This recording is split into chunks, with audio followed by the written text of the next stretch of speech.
Good morning. It's a brand new day, another faith to share.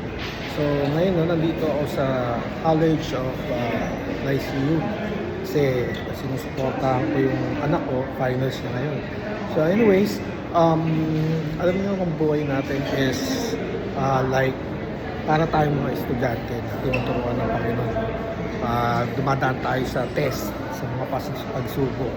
So siya ang tunay nating guro, siya ang teacher natin. Nagtuturo siya sa atin sa pamamagitan ng salita niya. So, habang tayo, nag-exam tayo,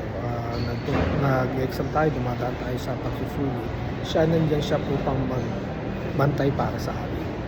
Okay? Itong mga pagsusulit na to, dumadaan tayo dito, mga test sa buhay natin, upang matest kung natututo tayo.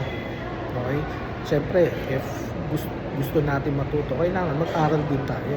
Mag-aral ng salita ng Diyos at mamuhay ayon sa itinuturo niya. So, ito, buhay natin talagang ganun. Dumadaan sa mga test. Okay? So, normal yan sa atin bilang mga Kristiyano. Okay? So, let's continue to share the faith, not the hate. Anyways, just a quick Bible verse. Makikita sa Deuteronomy na everybody would nadadaan tayo sa test. Okay, dadaan tayo sa mga pagsusulit. At ito ay paraan ng Diyos upang makita kung ano na tunay na natutunan natin sa ating mga puso. Okay, so see you guys. I'll continue to share the faith, not the hate. Bye-bye.